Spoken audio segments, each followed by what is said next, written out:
Morning students, this is Dharmendra Kumar and welcome to the Raghuvansh convent school online classes. Dear students, जैसा कि आप जानते हैं प्रीवियस क्लास में हमने चैप्टर 7 स्टार्ट किया था जिसका नाम था प्लांट्स फॉर्म्स एंड फंक्शंस, और हम पढ़ रहे थे प्लांट्स मतलब पौधे के फॉर्म्स मतलब प्रकार और उनके कार्य के बारे में, फंक्शंस के बारे में। ठीक है, हमने प्रीवियस क्लास में देखा कि पौधे तीन तरह के होते हैं। पहला पेड़, जिनको हम बोलते हैं ट्रीज, सेकंड इज श्रब्स मतलब जो झाड़ियां होती हैं, और थर्ड इज हर्ब्स मतलब जो छोटे छोटे प्लांट्स होते हैं उनको हम हर्ब्स बोलते हैं। नाउ इन दिस क्लास हम पढ़ने वाले हैं पार्ट्स ऑफ प्लांट्स के बारे में। कुछ इस टॉपिक का कुछ पार्ट हमने प्रीवियस क्लास में कवर किया था, जिसमें रूट्स थे, रूट्स के टैप रूट्स क्या होती हैं, फाइब्रस रूट्स क्या होती हैं, इस बारे में हमने पिछली क्लास में डिस्कस किया था। नाउ अब हम रूट्स के फंक्शंस के बारे में पढ़ने वाले हैं कि रूट्स के फंक्शंस क्या क्या होते हैं। तो मोटा मोटी बात करते हैं, जो रूट्स के जो फंक्शन होते हैं वो क्या होते हैं। आप खुद से समझिए कि पौधा जब होता है तो आधा मतलब जो रूट्स होती हैं वो जमीन के अंदर होती हैं। तो रूट्स क्या काम करती हैं, जमीन से जो पोषक तत्व होते हैं, ठीक है, वो जमीन से खींच के लाती हैं और वो पत्तियों तक पहुंचाती हैं। पहला काम रूट्स का ये होता है। ठीक है, दूसरा काम होता है पौधे के लिए भोजन बनाता है तो उसके लिए पानी चाहिए होता है, वाटर चाहिए होता है, नमी चाहिए होती है, मॉइस्चर चाहिए होता है। तो वो वहां से जो पानी को लेकर, जमीन से पानी को लेकर वो पत्तियों तक पहुंचाता है। ठीक है, तो इसमें क्या लिखा है देखिए, roots absorb waters and mineral salts from the soils which are the conducted upwards to the stems and leaves। जो हमने बात की इसमें वही लिखा है, roots fix the plants to the soil and provide support. मतलब क्या है कि जो रूट्स होती हैं वो प्लांट्स को सपोर्ट करती हैं स्टेबल रहने के लिए, जमीन खड़ा रहने के लिए, जमीन में वो सहारा लेती हैं। इन सम प्लांट्स, कुछ पौधों में क्या होता है, roots are modified to perform additional function to storage and respiration. Respiration मतलब जो हम सांस लेते हैं और सांस छोड़ते हैं, उस पूरी जो प्रोसेस है उसको हम बोलते हैं रेस्पिरेशन। ठीक है, तो यही सेम चीज पौधों में भी होती है। हमने प्रीवियस क्लास में पढ़ा था, और आपने प्रीवियस चैप्टर्स में भी पढ़ा ये बात कि पौधे जो होते हैं वो हमारे तरह सेम होते हैं, वो भी सांस लेते हैं, उनको भी भोजन चाहिए होता है। ठीक है, तो ये सारे चीज है पौधों में भी होती है, तो इनके लिए भी सांस लेते हैं तो उनके लिए भी ऑक्सीजन चाहिए होती है। लेकिन वो ऑक्सीजन नहीं लेते हैं, वो कार्बन डाइऑक्साइड लेते हैं और ऑक्सीजन को छोड़ते हैं। हम लोग इसका अपोजिट करते हैं, हम लोग ऑक्सीजन लेते हैं अंदर और कार्बन डाइऑक्साइड मतलब CO2 इसको हम बोलते हैं, वो बाहर छोड़ते हैं। ऐसे ही सपोज आपने सांस अंदर ली, इट मीन्स कि आपने ऑक्सीजन ली अंदर, और जब आपने बाहर छोड़ी तो वो CO2 में कन्वर्ट हो गई। लेकिन पौधे इसका अपोजिट करते हैं, वो CO2 लेते हैं और ऑक्सीजन छोड़ते हैं। इसलिए पौधे हमारे लिए बहुत ज्यादा महत्वपूर्ण होते हैं। क्यों? क्योंकि जो चीज हमें चाहिए होती है वो पौधे हमको देते हैं। हमें क्या चाहिए होता है, हमको ऑक्सीजन चाहिए होता है। Roots help in holds the soils together, these preventing erosion or blowing away to the soil particles। मतलब ये कि पौधे जो है, पौधों की जो जड़ है वो सॉइल इरोजन को मतलब मिट्टी के जो कटाव है उसको रोकती है। ठीक है, एक्टिविटी दी है यहाँ पे देखिए इस तरह से। एक्टिविटी में क्या है, एम मतलब हमारा उद्देश्य क्या है, हमको क्या सीखना है। To show observation by roots, मतलब जड़ों का ऑब्जर्वेशन करना है हमको। ठीक है, तो कैसे करेंगे, इसमें मेथड्स दिए हैं। Take a test tube and add eosin solution a pink dye to it. मतलब एक test tube, baby test tube समझते हैं, टेस्ट ट्यूब एक इसको हिंदी बोलते हैं परख नली। परख नली क्या होती है, कांच की होती है, मोटा सा छोटा सा पाइप होता है इस तरह का, ठीक है, जो कि खाली होता है। ठीक है, तो उसको हम टेस्ट ट्यूब बोलते हैं। Insert the roots of small plants containing while flowering into the tube and plug the mouth of the tube। मतलब ये कि आप यहाँ पे थोड़ा सा ये छोटा सा डायग्राम है, इसको देखेंगे। इस तरह का ये टेस्ट ट्यूब है, ठीक है। इसमें हमको क्या करना है, एक कोई फूल वाला पौधा लेना है, ठीक है, और उसको हमको डुबाना है और उसको जो परक नली है उसको मुंह से पकड़ना है, टेस्ट ट्यूब जिसको हम बोलते हैं। Keep the tube fix to stand for a few hours, wash the colour of the plants leaves and flowers. मतलब क्या है कि उसको कुछ घंटों तक पकड़े रहना है, फिर उसके जो कलर है, जो पौधे की जो पत्ती है उसका जो कलर है उसको हमको ऑब्जर्व करना है। Cut the section of storms and observe in it under the microscope. तो जो इसका स्टॉर्म है, जो स्टॉर्म वाला सेक्शन है उसको कट करना है, फिर उसके बाद हमको उसको माइक्रोस्कोप से ऑब्जर्व करना है। तो माइक्रोस्कोप एक मशीन होती है छोटी सी, जिससे हम क्या कोई भी बारीक चीज होती है उसको देख सकते हैं इजीली, ठीक है। तो ऑब्जर्वेशन हम क्या ऑब्जर्व करते हैं, the flowers plants will turn pink lines can also be seen in leaves, the pink stains of eucyn can be seen in cut section of the stem। मतलब कि हम जो देखते हैं, जो हम ऑब्जर्व करते हैं पूरी प्रोसेस में, वो ये है कि जो फ्लावर पेरेंट्स हैं वो विल टर्न पिंक, मतलब वो पिंक मतलब गुलाबी हो जाती हैं, ठीक है।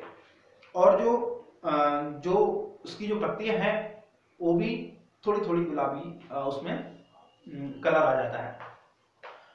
कंक्लूजन क्या है, we conclude that water is observed by the roots and is transport upwards to the leaf. मतलब ये है कि हम इस सब पूरी प्रक्रिया में ये देखते हैं कि जड़ें हैं वो पानी को नीचे से लेती हैं और वो ऊपर पत्तियों तक पहुंचाती हैं। इस सब के लिए ऑब्जर्वेशन के लिए हम ये प्रोसेस कर सकते हैं, ठीक है। तो आप बिल्कुल करिए। और हम ट्यूब की जगह, टेस्ट ट्यूब की जगह आप कोई भी आपका जो गिलास है, कांच वाला गिलास है, वो ले सकते हैं, उसके ट्रांसपेरेंट होना चाहिए बस, ठीक है। तो उसको आप कर सकते हैं। रूट्स मॉडिफिकेशंस, अब हम पढ़ने वाले हैं रूट्स मॉडिफिकेशंस। क्या है, roots of some plants are modified to perform additional function. Let study some of these modifications on their functions. तो पहले तो आप समझिए कि रूट्स किस तरह से हो सकती हैं। देखिए, जो पहला है, जो जमीन के अंदर, ये पिक्स आप देख रहे हैं, जमीन के अंदर ऐसी इस तरह की रूट्स होती हैं। सेकंड, आपने कभी देखा होगा कि मनी प्लांट्स की जो रूट्स हैं वो कभी कभार बाहर भी आ जाती हैं, है ना। पीपल की रूट्स आपने देखी होंगी, पीपल। और आपने कभी बनाना ट्री जो देखा है, बरगद का पेड़, उसकी भी कभी कभार ऐसा होता है। तो बहुत सारे पेड़ ऐसे होते हैं, पौधे भी सारे ऐसे होते हैं, ठीक है। और ये देखिए इस तरह से, ये क्या है, ऑस्ट प्लांट है। तो अब इसमें क्या है, ये आपको रूट्स दिए हैं, आप दिखाई यहाँ पे। यहाँ पे ये बनियान ट्री जिसकी मैंने बात की थी वो भी दिखाया हुआ है, ठीक है। तो आप इसमें क्या देखते हैं कि कुछ पौधे ऐसे होते हैं, कुछ पेड़ ऐसे होते हैं जो सिर्फ जमीन के अंदर ही अपनी रूट्स, जिनकी रूट्स जाती हैं, जैसे आम का पेड़ है, उसकी रूट्स जमीन के अंदर ही रहती है, जमीन के बाहर नहीं आती है, मतलब टहनियों पे और कहीं पे नहीं आती है।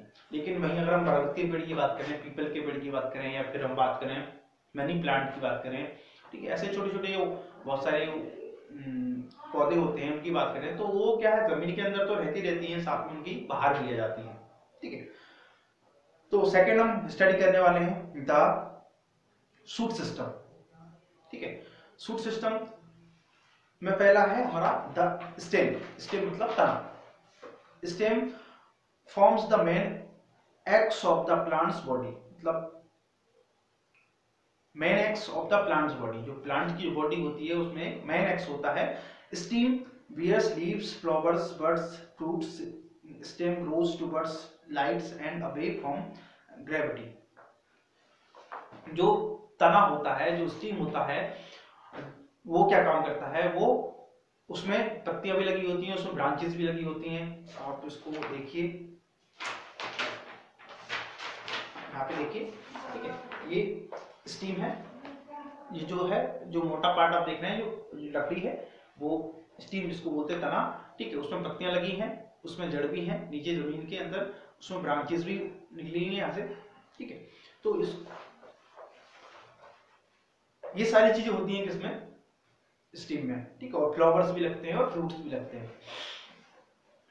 और इसकी एक खास बात यह है कि जो जो स्टीम है, तो वो जमीन मतलब ग्रेविटी के अपोजिट डायरेक्शन में बढ़ता है। ग्रेविटी मतलब गुरुत्वाकर्षण। गुरुत्वाकर्षण क्या होता है, गुरुत्वाकर्षण आपने पढ़ा होगा कि जमीन जो जो है वो हम खींचती है, हर चीज को जमीन खींचती है, ठीक है। तो जो ताकत वो लगाती है खींचने में, उसको हम गुरुत्वाकर्षण बोलते हैं, ग्रेविटी फोर्स, ठीक है, gravitational force.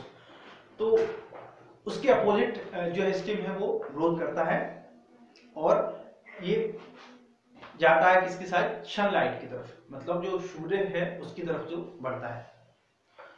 It holds the plants upright. The stem is divided into nodes and internodes. The place from where branches and leaves rise the stem is called the nodes. मतलब इसको हम दो तरह से divide कर सकते हैं, एक नोड्स और दूसरा इंटरनोड्स। नोड्स क्या होती हैं, the place where the branches and leaves arise in the stem is called the nodes। मतलब क्या है कि इसको ऐसे समझते हैं, देखिए ये जो पत्तियां हैं, इसके पास में आपको ये थोड़ा सा उगता हुआ दिखाई दे रहा है, ये नोड्स हैं, इस जगह को बोलेंगे नोड्स, ठीक है। ऐसे आपने शुगर केन देखा है, शुगर केन किस तरह से होता है, इस तरह से होता है, ठीक है। उसमें यहाँ पे कुछ नोड्स होती हैं, इस तरह की नोड्स होती हैं, ठीक है, इस तरह की, तो इनको हम बोलते हैं नोड्स। वहां से कहीं ब्रांच भी निकल जाती है, पत्तियां भी निकल जाती हैं इस तरह से, ठीक है। और इंटरनोड्स क्या होती है, the portion of the stem between two nodes is called the internode. तो ये जो बीच का जो पोर्शन है, ये वाला जो पोर्शन है, उसको हम क्या बोलेंगे, इंटरनोड बोलेंगे, ठीक है। At the tip of the plants you will notice the buds. This is called the apical buds.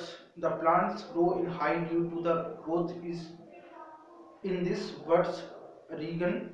The leaves make the angle with the stem। मतलब ये कि वो जो लीव होती है वो इस तरह से निकलती हैं और कुछ एंगल यहाँ से फॉर्म करती हैं। मतलब ये लीव्स जो है वो कभी इस तरह से निकलती हैं, कभी इस तरह से निकलती हैं, ठीक है। तो कभी वो ऐसे मुड़ जाती हैं, तो वहां से एंगल फॉर्म करती हैं, एक एंगल बनाती हैं, ठीक है। उसके बारे में बात कर लेंगे। Buds known as axillary buds are present in the axis this give rise to the main branches of the plant. The stems is called trunk. The stem of trees is called the trunk. मतलब जो trees का जो stem होता है उसको हम क्या बोलते हैं, ट्रंक बोलते हैं, ठीक। इन थिक इट इज थिक, जो कि वो थिक होता है, मतलब मोटा होता है, वुडी होता है, मतलब उसमें लकड़ी, मतलब लकड़ी होती है, कठोर होता है। Strong and brown in colour, और कलर में कैसा होता है, ब्राउन होता है, ठीक है। With prospective covering called the bark and young stem is green and soft. जो स्टेम होता है वो टाइम के साथ पहले सॉफ्ट होता है, फिर उसके बाद में वो हार्ड होता जाता है, ठीक है। Young steam is green and soft. ये यंग स्टीम होता है वो ग्रीन होता है, हरा होता है और सॉफ्ट होता है। In herb the stem remain soft and tender. और जो हर्ब होती हैं, छोटे पौधे होते हैं, उनमें क्या होता है, स्टीम हरा होता है और वो मुलायम होता है, सॉफ्ट होता है, उसको हम मोड़ सकते हैं, ठीक है। तो आज के लिए इतना काफी है। नेक्स्ट क्लास में हम पढ़ेंगे एक्टिविटी सेकंड और एक्टिविटी थर्ड, और उसके आगे की जो पार्ट्स हैं, लीव्स हैं, फ्रूट्स हैं, फ्लावर्स हैं, उन सब के बारे में पढ़ेंगे, ठीक है। तो आप इसको एक बार अच्छे से रीड कर लीजिए, ठीक है। हम कल फिर मिलते हैं। Thank you.